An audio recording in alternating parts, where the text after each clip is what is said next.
few miles from the border where white Rhodesia meets black Africa, farmers' wives prepare to defend themselves from attack by black nationalist guerrillas who are trying to bring down the regime of Prime Minister Ian Smith. FN, which most of us know how to use, and we will only use it if something happened to our husbands, if they were injured or killed or something. Since Rhodesia declared its independence from Britain 10 years ago, the illegal Smith government has consistently maintained that there will be no black rule this century in Rhodesia, a country in which blacks outnumber whites by 20 to 1.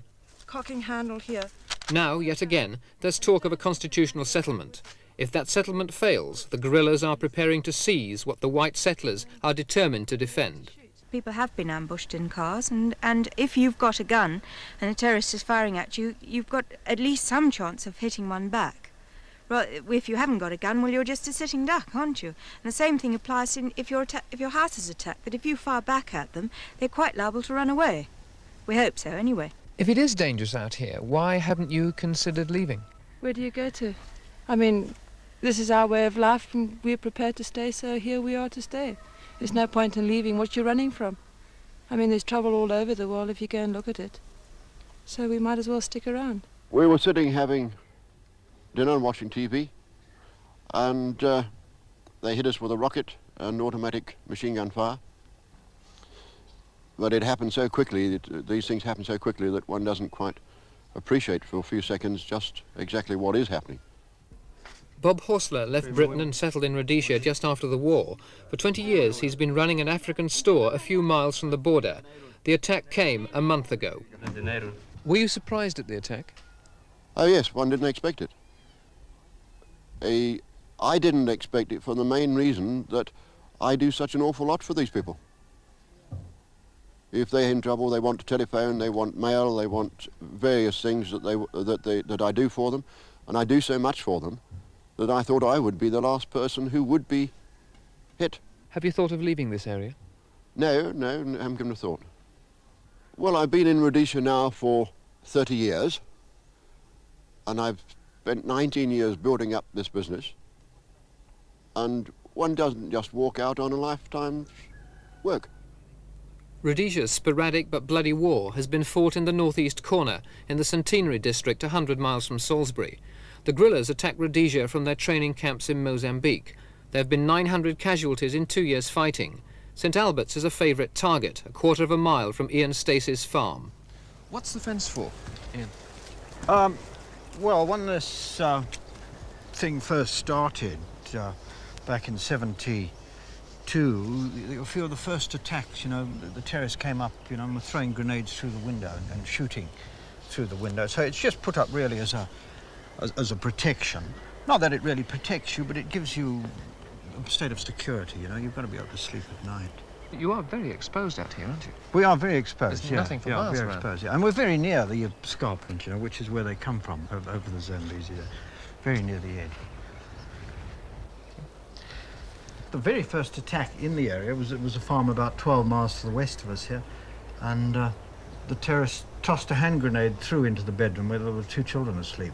So the first thing we all did was quickly rush and put these things up to stop that. Do you have a gun in the bedroom at night? Yes, yeah, I keep a gun in the bedroom next to my bed, yes. Oh, yes. And loaded with a safety catch on, ready in case, oh, yes.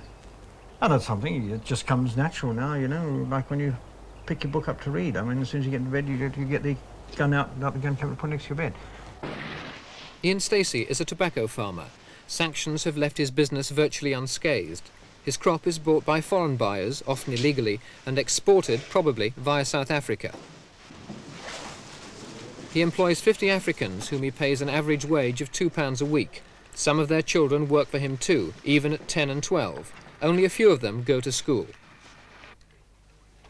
Ian Stacey also feeds and clothes his workers and is currently putting up a fence for them too. He claims the Africans welcome it because it keeps the guerrillas out. It also cuts the guerrillas off from the food and supplies they need. Is there a danger that perhaps some of your African workers may think that you are fencing them in rather than keeping others out? I don't think so, because they've found farms and also areas which have had bad terrace infiltration. These chaps, have sort of asked for fencing. They started to ask for it soon after the European homesteads were fenced. Can you ask your men here what they think the fence is for? Batwabi? Ini lo nchiduglo ma fence, manas? Ini dot in a fagala. Yeah. Hey? When a funnel fence? I got a mush fence. Mush manch. I got a mush kari ganda and a buduzi when I was key gate and I got a gena. Yeah. I got a shoop away, fast and picnic. Yeah. What did he say? Yeah, he says, yeah, agrees. So just keep the terrorists away from his family. Because this is a basic problem. I think most of these Africans are not the slightest interested in terrorists, but unless you can guarantee them some sort of protection, then naturally they're going to sort of help out the terrorists. Every farmer is a member of the police reserve and goes out on patrol once a week. They know their ground and they know their Africans in a way that regular soldiers seldom do. Since the war began, security forces have killed nearly 600 guerrillas and have lost 75 soldiers and police. Do you accept the principle of black majority rule? I'm not against black rule or yellow rule. I don't care a damn what colour the government is, as long as it's a responsible government. I don't mind whether it's black, whether it's all white, as long as it is responsible. And I think this is the crux of the whole matter at the moment. How soon would you be prepared to accept black majority rule? Well, here again, it depends how efficient the black majority rule is going to be. At the moment, I can't see it under 5 years, because I can't see that how anybody is going to come up and be qualified enough to take it over under 5 years. And the alternative to a settlement is what? I feel actually quite confident there will be a settlement. The alternative to a settlement, I suppose we'll just go on, and as you say, I expect the terrorist activity will increase. Which is not a nice thought, but I'm quite sure we can contend with it. Do you ever think about the future? Do you ever think about the possibility of the war being intensified, of you living out here being in the firing line? Yes, I do. But this is where we live and this is where we're going to stay. And I think that, we've got as much right here as anyone else. We've helped to make this country what it is. A school in the African township of Highfield, a few miles outside Salisbury. Good morning, class. Rhodesia's next generation of Africans are being taught English, the language of their European masters. The teacher is Mary Gabella. Stand up. Jump. Jump again. Turn round. Turn round again. Now sit down. Their parents have watched the recent drama of history in Africa, the end of colonialism, the birth of black nationalism. Hands up, please. What am I doing? Yes, Gaganiso. They hope that they and their children will see almost the last act in Africa, black majority rule in Rhodesia, and, most hope, peacefully. Miss, what am I doing? The teacher, Mary Gabella, lives in Highfield with her husband and 3 children. Her 18-year-old nephew, Josiah, is part of the family. Highfield is one of the African townships that straggle out of Salisbury. In Rhodesia, public education and housing are segregated. There's no apartheid, but there are nagging restrictions on the African social and political freedom.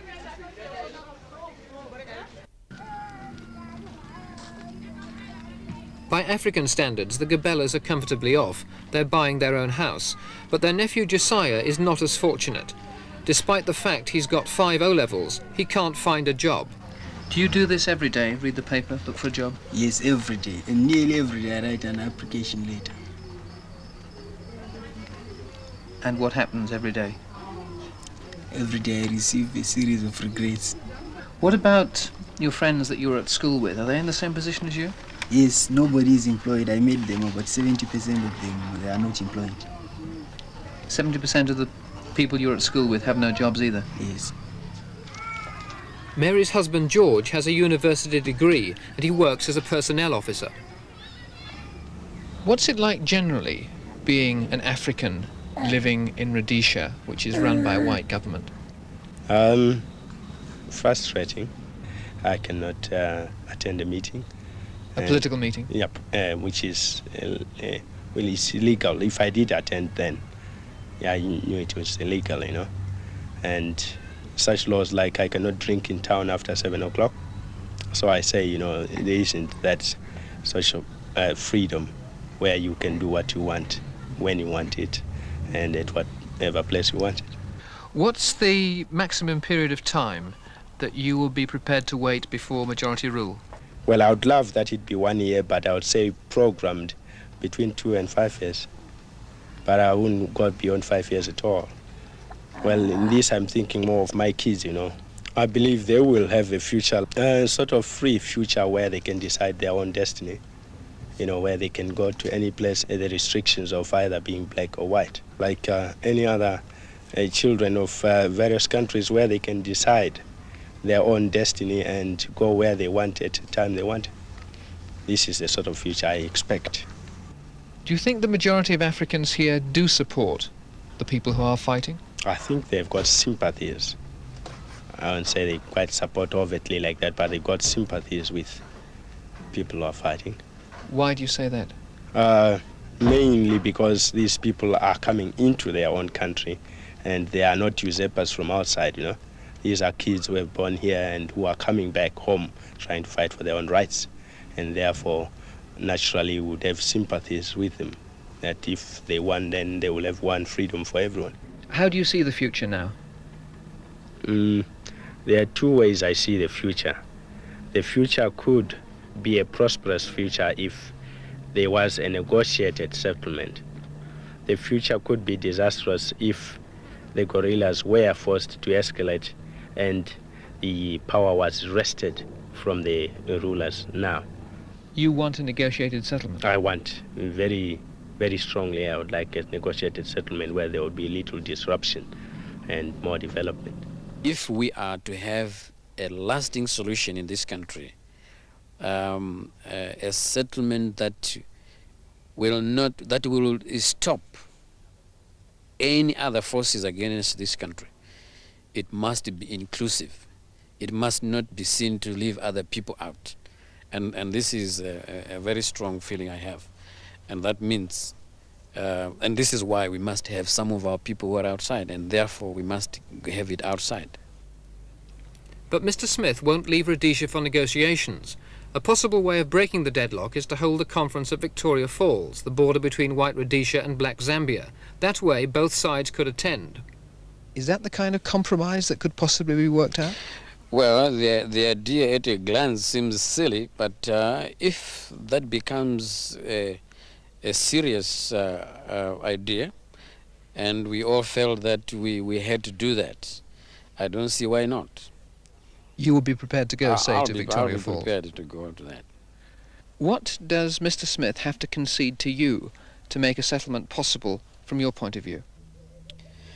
Well, Mr. Smith has been heard all over the world to say that he did not want to see majority rule in his lifetime.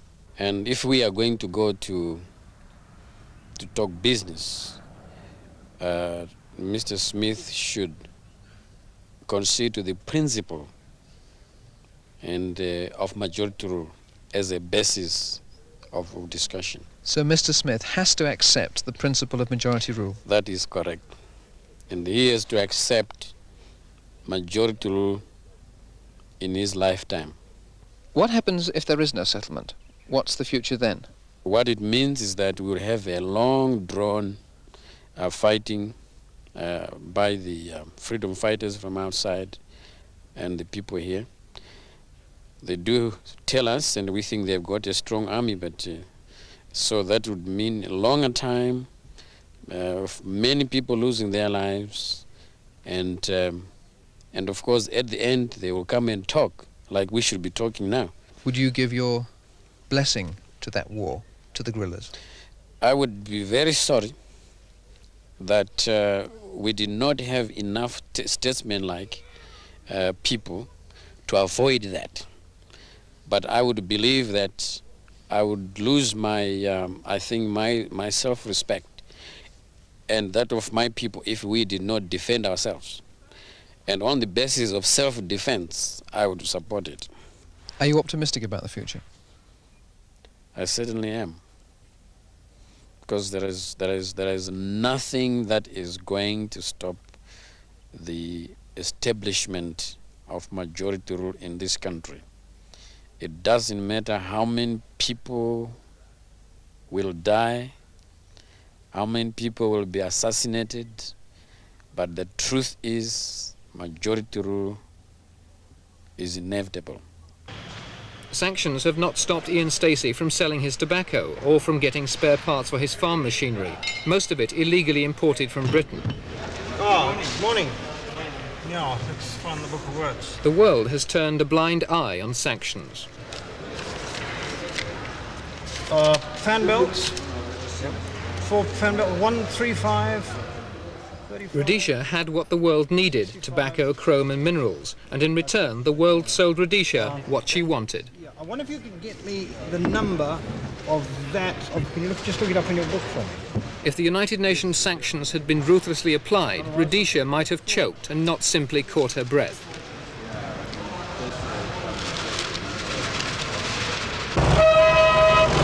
But now the situation may be changing. Rhodesia's lifelines are her railways, the arteries that keep her economy going.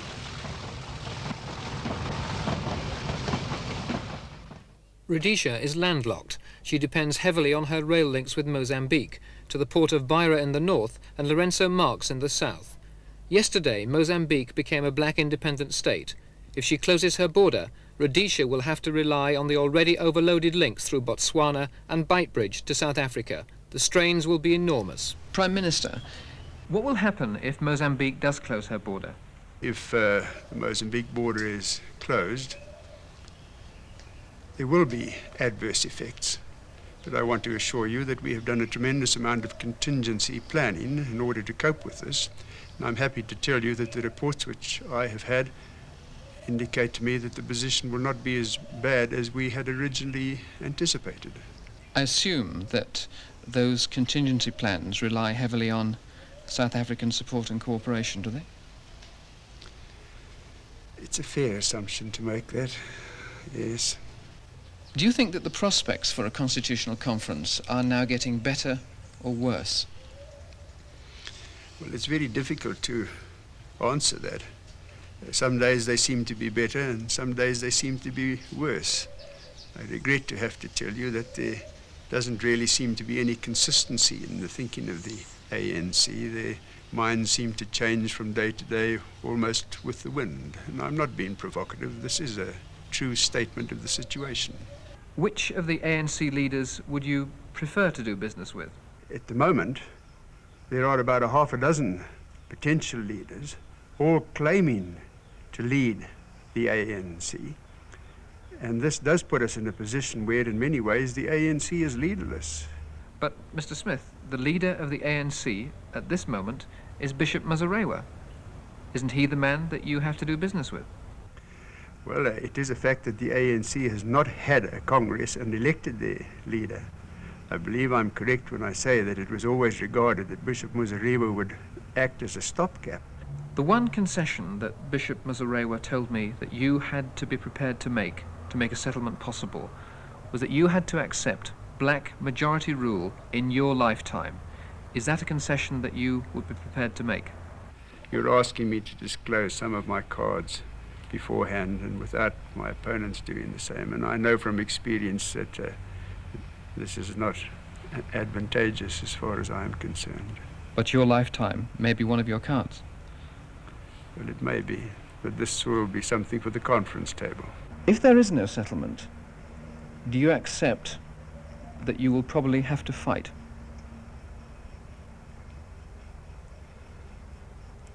Yes.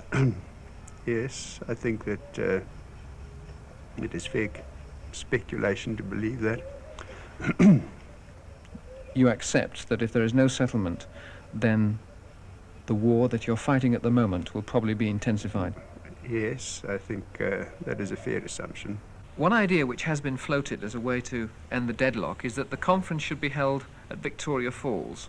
Your delegation would therefore stay in Rhodesia and the ANC delegation would stay in Zambia. Would that be a possibility?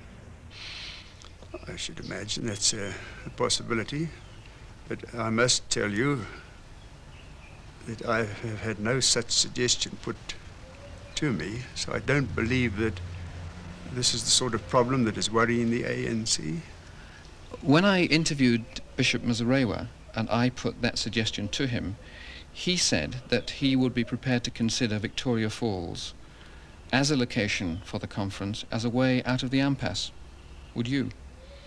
Well, I hope he will pass the message on to me. As yet I have had no such message, no such communication.